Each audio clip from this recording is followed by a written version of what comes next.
Provérbios de número 18, versículo 21. A língua tem poder sobre a vida e sobre a morte.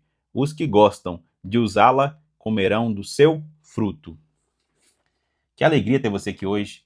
Onde quer que você esteja, segurando seu celular, em sua casa, talvez no trabalho, eu quero que você faça algo comigo agora. Pare, respire fundo e preste atenção ao movimento mais poderoso, mais criativo e, ao mesmo tempo, mais perigoso do seu corpo. Preste atenção na sua língua. Sinta agora, repousando atrás dos seus dentes. Parece tão pequena, tão frágil, tão controlável. Dentro da sua boca, nesse instante, repousa um poder metafísico sobrenatural que está diretamente ligado à força que Deus usou para criar os universos. E com esse mesmo poder, você diariamente tem criado o céu ou o inferno na sua vida. Você tem construído pontes ou paredes intransponíveis nos seus relacionamentos. Você tem escrito a história da sua cura ou da sua doença, da sua prosperidade ou da sua miséria, da sua libertação ou do seu cativeiro. Tudo com que sai dessa pequena parte do seu corpo, em Provérbios, de número 18, versículo 21, não faz uma poesia, uma metáfora leve. Ela declara com a força de um trovão. A língua tem poder sobre a vida e sobre a morte. Os que gostam de usá-la comerão do seu fruto. Vida ou morte. Não há meio termo. Cada palavra sua é uma semente plantada no solo invisível da realidade espiritual. E essa semente, obrigatoriamente, vai germinar, vai crescer, vai te dar o seu fruto. E o que mais me corta o coração é saber que muitos de vocês hoje estão colhendo os frutos amargos, espinhosos, venenosos, de sementes que vocês mesmos, sem perceber, plantaram com a própria boca. Você está carregando, talvez nesse exato momento, um veneno na sua boca. Um veneno que não mata rápido, mas que intoxica lentamente a alma, seus sonhos, sua saúde, sua família. Hoje você vai entender o poder criador das suas palavras. Vai identificar o veneno e vai aprender a falar como Deus fala, para criar vida onde só há morte. Para entendermos a profundidade disso, precisamos voltar ao começo de tudo. Abra os olhos da sua fé e veja Gênesis. O Espírito de Deus se movia sobre o vazio, sobre o caos, sobre as trevas. E o que Deus fez? Ele falou: haja luz, e houve luz. A palavra de Deus não era uma descrição da realidade. Ela era a realidade sendo criada. A palavra de Deus carregava em si mesma a substância, a matéria, a existência do que era declarado. O apóstolo João, compreendendo essa verdade cósmica, começa seu evangelho dizendo: no princípio era o Verbo, e o Verbo estava com Deus, e o Verbo era Deus. Verbo, logos, a palavra. E ele diz: todas as coisas foram feitas por intermédio dele. Sem ele, nada do que foi feito se fez. Jesus Cristo é a palavra encarnada, a expressão máxima do Pai. E aqui está o segredo que vai revolucionar a sua vida. Você foi criado à imagem e semelhança desse Deus Criador. Qual é a semelhança? É ter dentro do seu espírito a centelha do mesmo poder criador através das palavras. Deus te deu a habilidade de, através da fé, proclamar em palavras, colaborar na criação da sua realidade. Você é um criador, em pequena escala. O problema é que, desde a queda, o diabo, que é um imitador perverso, ensinou o homem a usar esse poder para a destruição. Adão no Éden, quando Deus lhe trouxe Eva, não reclamou, não criticou. Ele declarou, ele profetizou sobre ela. Esta sim é osso dos meus ossos e carne da minha carne. Ele a chamou de mulher. Ele criou com suas palavras uma realidade de união, identidade e amor. Mas depois da serpente, o que vemos? Vemos Adão culpando Eva.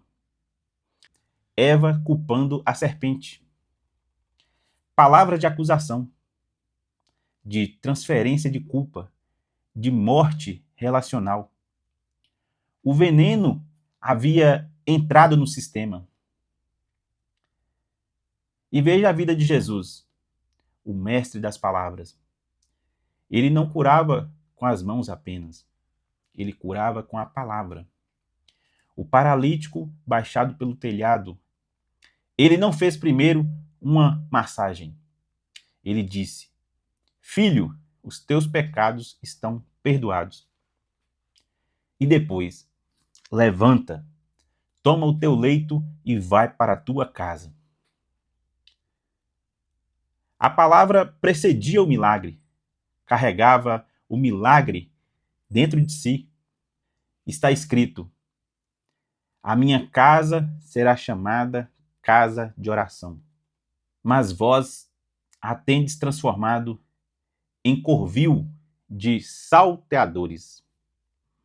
Palavras de fogo que purificam o lugar. A figueira que não deu fruto. Ele não apenas observou, ele disse: nunca mais nasça fruto de ti.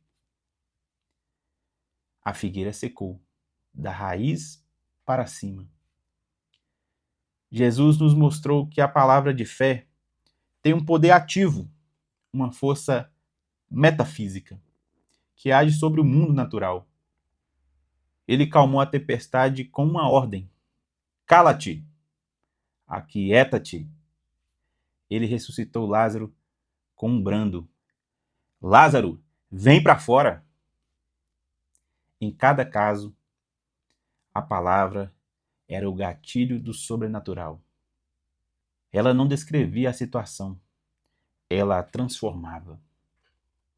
E você, que tem o Espírito do próprio Jesus morando em você, tem acesso a esse mesmo poder. Mas o que você tem dito sobre a sua tempestade?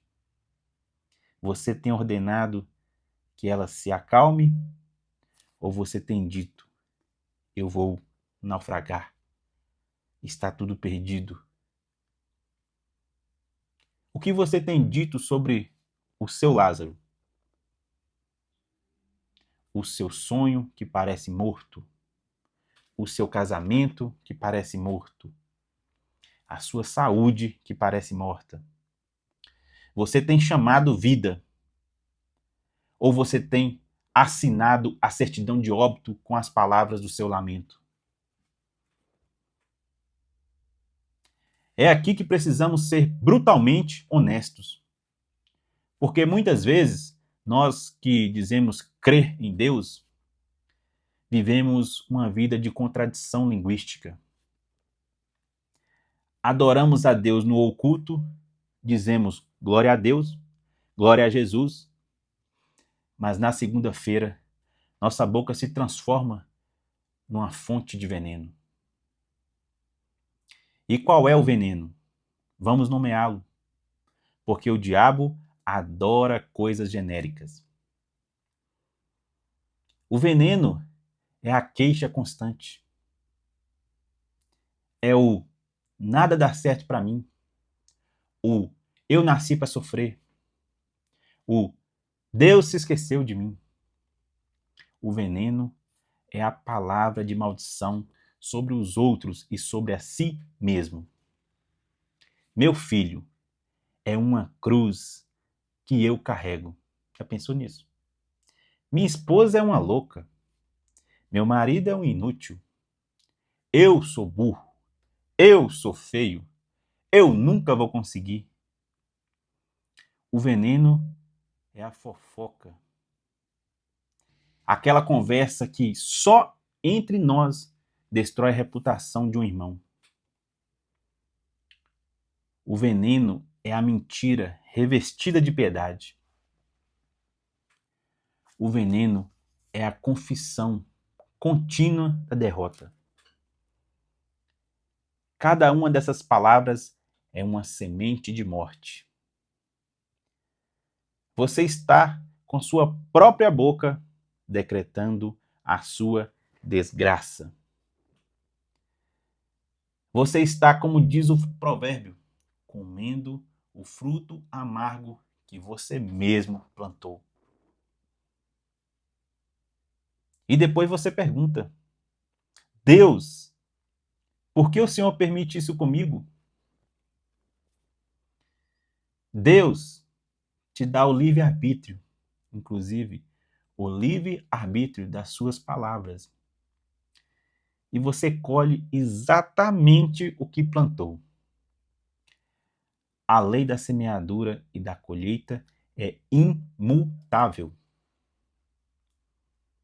Você não colhe uvas de espinhos. Você não colhe saúde falando de doenças. Você não colhe prosperidade falando de pobreza. Você não colhe paz falando de guerra o tempo todo. Deixe-me ser mais direto ainda. Há pessoas aqui cuja ansiedade, a depressão são alimentadas diariamente por um diálogo interno envenenado. Você acorda e a primeira coisa que a sua mente fala é: meu Deus, outro dia, não aguento mais. E você concorda. Você fala isso. Você olha no espelho e diz: que horrível. Você vê uma oportunidade e já diz: isso não é para mim. Eu não tenho capacidade. Você está intoxicando a sua própria alma.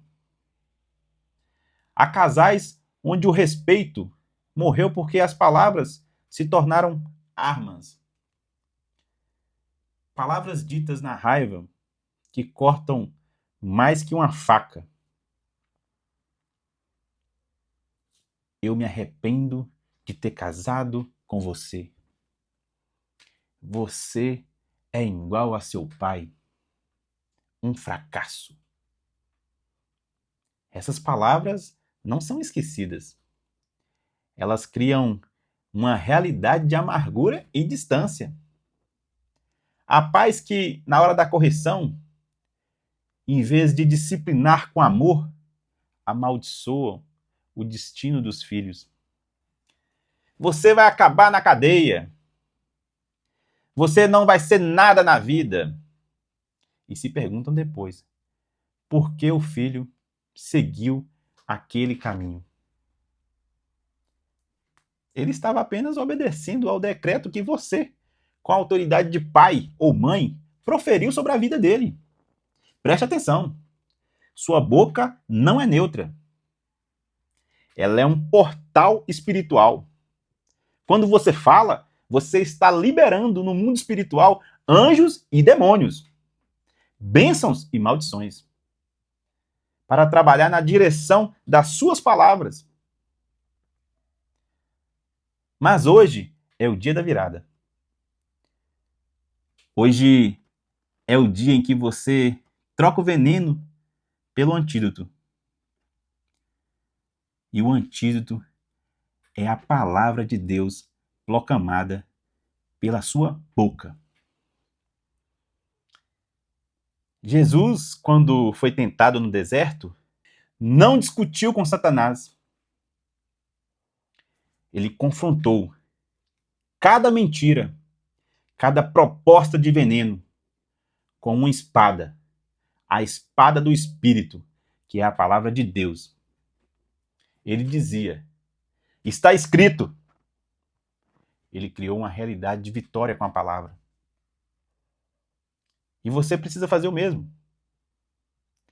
Se a realidade visível te diz que você está doente, você abre a sua boca e declara o que é a realidade invisível e eterna.